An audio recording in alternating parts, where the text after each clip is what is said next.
नमस्कार। आज के वीडियो में हम बात करेंगे कि लोग अल्टरनेटिव हीलिंग, होलिस्टिक हीलिंग लेते तो हैं लेकिन उनको रिजल्ट नहीं मिलते। ऐसा क्यों होता है? आप हीलर के पास जाते हैं, हीलर हीलिंग भी करते हैं और आपको जो फ़ायदा मिलना चाहिए वो नहीं मिलता है। और कई बार ऐसी कंप्लेंट मेरे पास आई है कि मैं सब फलाने के पास गया था, मैंने हीलिंग ली थी और मुझे वो रिजल्ट नहीं मिला। तो मैं आज इसी पर चर्चा करूँगा और यह जो नॉर्मल लोग हैं वो भी देख सकते हैं और जो हीलर हैं यह वीडियो उनके लिए भी है।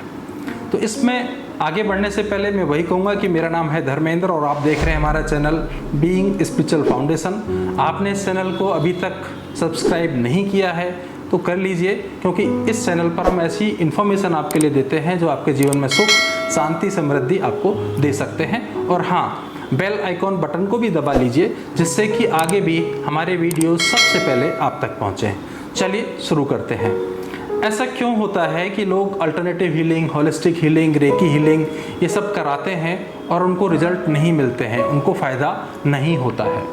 तो इसके कई कारण हैं। उनमें से जो मुख्य कारण हैं उनकी मैं बात करूँगा। पहला, जितना प्रॉपर फ्रीक्वेंसी के साथ आपको हीलिंग मिलनी चाहिए वो आपको नहीं मिलती। इसका मतलब ये नहीं कि जो हीलर आपको हीलिंग दे रहे हैं उसमें कमी नहीं है, बट जितना फ्रीक्वेंसी, यानी कि अगर कोई जो बीमारी है वो ज़्यादा हो चुकी है तो उसको अगर ठीक करना है तो दिन में हो सकता है कि 2 बार कम से कम आपके लिए हीलिंग सेशन लगें। लेकिन आपने हीलर के साथ सिर्फ 1 सेशन हफ्ते में या महीने में या 15 दिन में 2 सेशन लगाए हुए हैं, उससे आपको फ़ायदा नहीं मिलेगा।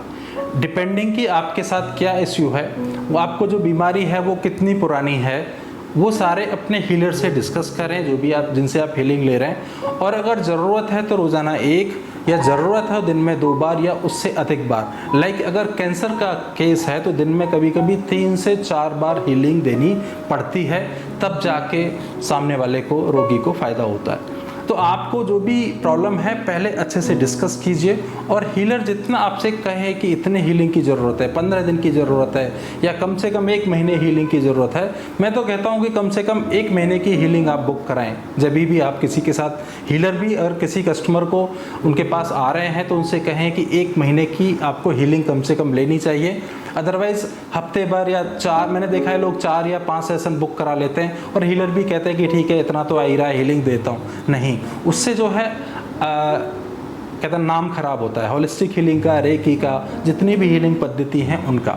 क्योंकि होता क्या है, 3, 4, 5 हीलिंग में मैं कहूँगा कि सिर्फ ऊर्जा जानी शुरू ही होती है, उसका असर जो आना चाहिए था वो नहीं आया हुआ होता है। तो वो फिर क्या होता है कि वो व्यक्ति जाके 10 जगह कहता है कि मैंने हीलिंग ली थी, मुझे तो कोई फ़ायदा नहीं हुआ, मैं फलाने के पास गया था, मुझे तो कोई फ़ायदा नहीं हुआ।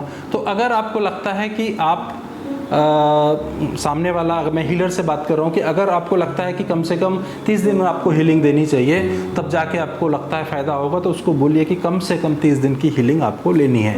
2 दिन 4 दिन सिर्फ लेके देख लो। मेरे हिसाब से कहकर देखने से आप हीलिंग साइंस का, हीलिंग जो हमारी पद्धति हैं उनका नाम खराब करते हैं। बेटर है कि ऐसी हीलिंग आप ना दें। दूसरा, जो रोगी आपके साथ आ रहे हैं या जो आप किसी हीलर के पास जा रहे हैं, स्पेशली हीलर, जब भी कोई व्यक्ति आपके पास आए अपनी कोई समस्या लेकर, तो आप उसको इतने सारे टेस्टिमोनियल्स दें, उसके बारे में थ्योरी पढ़ाएं, उसके साथ में अपना एक रेपो बिल्ड करें, उसको भरोसा दिलाएं कि आप जहाँ पर आए हो, जिस हीलिंग से आप उसको इलाज देने वाले हो वो बहुत कारगर है। जब ऐसा आप कर लेते हैं तो आपको 50%, 70% काम ऑटोमेटिकली हो जाता है। तो पहले एक रेपो बिल्ड करें। जो रोगी आपके पास आए हैं उनकी ग्रहणशीलता को, उनकी रिसेप्टिविटी को बढ़ाएं।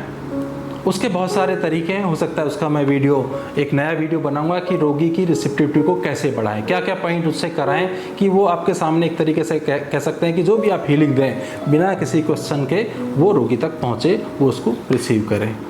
तो जब आप ऐसा कर लेते हैं तो आपका मैक्सिमम काम हो चुका होता है। तीसरे नंबर पर होता है कि एज फैक्टर।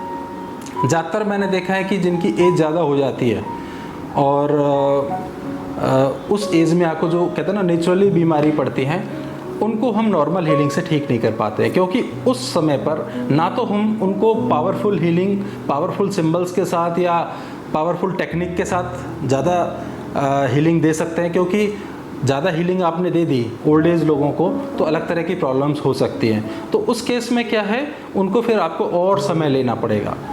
आपको हीलिंग देनी है, कम देनी है, लेकिन लंबे समय तक देनी है। लेकिन होता इसका उल्टा है। लोग सोचते हैं कि जाएं और ठीक हो जाएं, तो आपको यहाँ पर एज फैक्टर के हिसाब से हीलिंग को रखना है।